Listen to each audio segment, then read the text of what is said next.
It has been quite a journey for Moses Waiswa and Dodi. From the simple shores of Uganda to the breeze of Norway and back to the Premier Soccer League. This is a story of a footballing heart and a dream that's unfolding on the African stage. Good evening, Mr. Moses. Good evening, Sam. I'm delighted to have you here this evening. Yeah, I'm great. I'm grateful meeting you guys. Can you please tell us more about yourself? Who's Moses Ndondi? Yeah, Mr. Moses Ndondi is a boy who was born with has both parents, mom and dad, has 5 siblings, and I'm the second last born. Yeah, I grew up in Uganda in a place called where I spent most of my time, school and everything. Then I left for Sweden after school. I was about 16 years, so I stayed there for like 4 years or 3, not sure. Then came back home. And how was life in Sweden away from your family? Yeah, being young, it was kind of hard for me. Okay. Because you always miss mom. Most times you miss your mom. So it was hard, and Sweden is one of the most cold countries in the world, so it was very challenging for the first year. Yeah. And how was it like there playing football? Football was okay because I got a chance to play in the second best league in Sweden. Yeah, but I didn't find it so competitive. That's why I had to come back home to make a better foundation. And when you came back, you played for Viper Football Club. Yeah. And how was it when you played? Because I believe you played for 1 season only. I played for them 1.5 seasons. And how was it like? Yeah, it was really good because I didn't think I would get that reception I got at Vipers because I was young, but we won most of the things. Yeah. And you won the league? Yeah, you were 20 years old? Yeah, and I won the MVP for the year. Wow, so that's beautiful. Yeah. Viper Football Club, yeah, is one of the best teams in Uganda. How did you feel playing for them, going on to even winning the league with them at 20? At 20 was, let me start like this. From school I had to go to play for Vipers, but I had a better option to go to Sweden. So it was easy for me when I came back to go back play for them.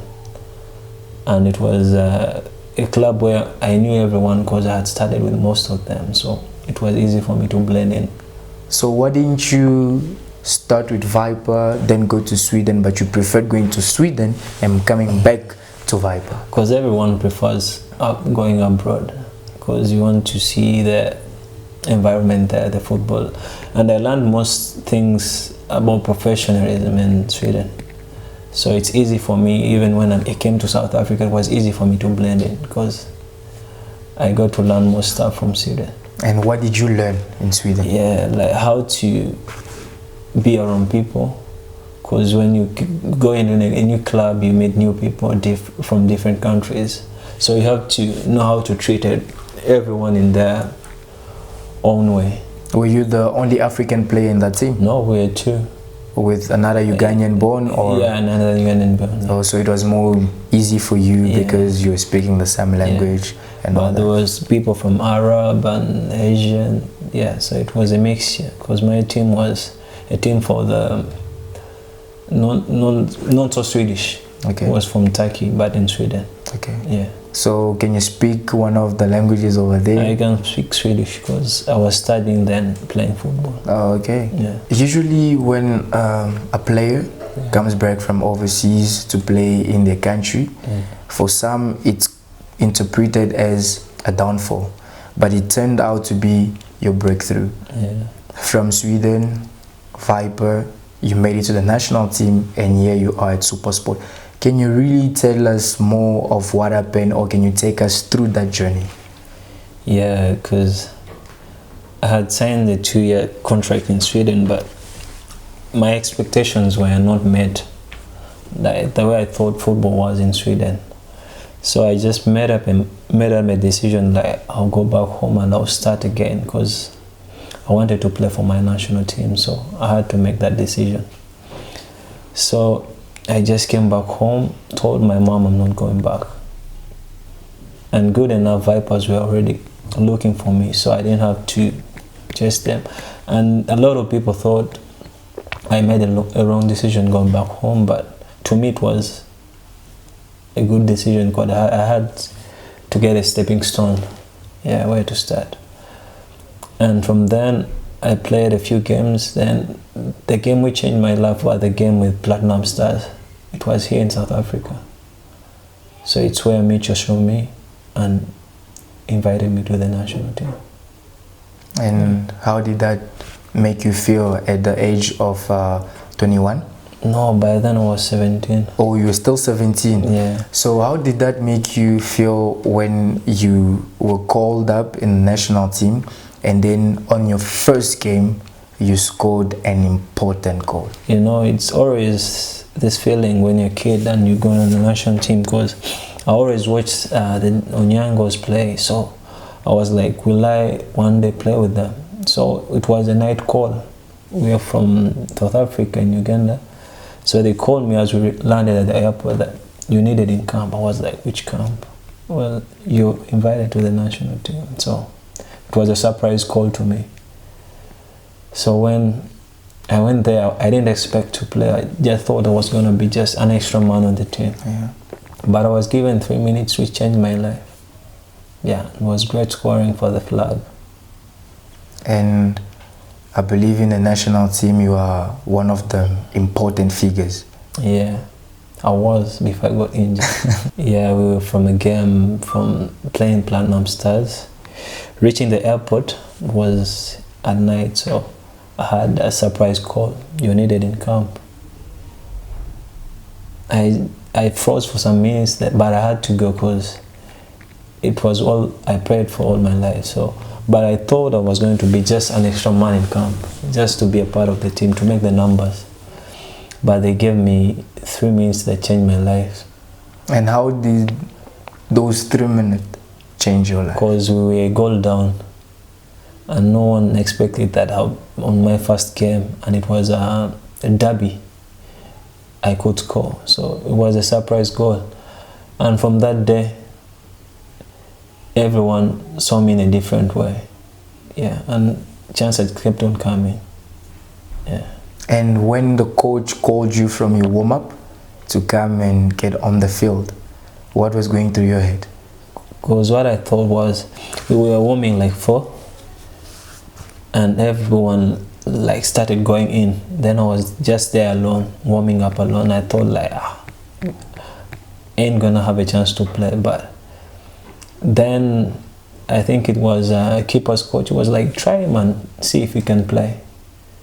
They just tried me on, but I changed the results for the country. And I believe that game is still left in your memory forever and ever and ever. Yeah, it will never go away from me. And even to date, because Mitch was the coach, whenever we meet up, he said, you are my winner. Told me that, yeah. And the fans, their reaction, how did that make you feel? Yeah. Because you were only given 3 minutes. Because what surprised me, we had a lot of star players on the team, but everyone was focusing on me, and I never thought I would ever get that in football. That was the best day of your life. Yeah, it was very crazy. And I believe that goal made you one of the legends of the Ugandan team. Yeah, I may say. That's really amazing. And what are your ambitions for the national team? Because I've seen that you have missed the AFCON due to injury. Yeah. And what are your inspiration for the years to come? Yeah, it was very heartbreaking because I played all the qualification games, and there was someone who is important on the team. But you know, God plans. Even if you plan whatever, God will plan. He's a better planner. So I'll push, and I want in 3 months, the next call up, I want to be there. I want to be back to the national team. But now, isn't it for you to be called up in the national team, you need game time as well in your club? Yeah, I need game time. Are you having game time now? What I'm sure about, if I'm fit and ready to go, I'll have game time because I trust myself and I know my abilities. I'll play. Are you coping in Supersport? Yeah, I'm coping because it's not a team, it's like a family, so it's easy to blend in. And what future, I mean, how can I put this? Where do you see yourself after super sport? Do you want to go back to Europe? You want to go back maybe to Uganda? Do you want to play for those African powerhouses? Yeah, maybe Uganda, maybe when I'm retiring, just to go back home to rest. But super sport is just another stepping stone for me, because I want to go outside Africa. You want to go outside Africa? Yeah. That's good. And whenever you have the ball, and when you're on the pitch, which player do you want to look like when you touch the ball, like for the first time, you know, like you want to pass it, and then what, like, who's the player that inspires you the most, that you want to resemble to? Look like around 3 players. Who are they? Yeah, Fabregas, Iniesta, Ozil, and Toni Kroos. So most times I try to pick a leap from both of them to make me. Yeah, because you play like same position with them. Yeah. That's really good. And most of the soccer players, when they finish their career, they go broke. Yeah. So what are you doing so that you cannot go broke when your career is over? Because you are just 23 years old. That's really important, because I've seen many turning to drunkards or some sort of things, but me, I'm trying to invest in land and non-poultry, farming. Back in Uganda? Yeah. Well, okay. You're more of an entrepreneur, if you can put it that way. Yeah.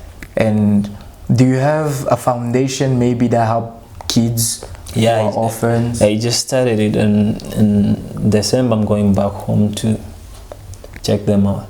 Okay. Yeah. So do you really want it only to be focused on Ugandan children, or you want to take it all over Africa?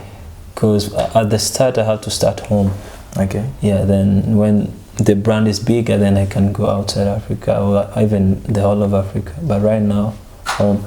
That's really good. So if I may ask you, how different is the Ugandan league compared to the Premier Soccer League? The Ugandan league is this kind of league that prepares you to go to another level, but it's not, I won't say professional, because it's semi or amateur. Okay. So the Premier League is kind of organized. Even when you see teams playing, it's real professional football. You can go from here and play in Barcelona or Liverpool. It's easy for you to blend in. Okay. But from Uganda, we need a lot of stuff there, like facilities. The pitches are not good, so it's really different. So it's not about the money. Yeah, it's not about the money. That maybe you came to South Africa to settle down, earn more, and then see yourself out somewhere. Yeah, first it's about promoting your talent. Then money comes in, because we all need money at some point. Yeah. That was On the Rails with Moses Ndondi, and thank you for having us this evening. Thank you for coming. And stay tuned on International African Net. Ciao.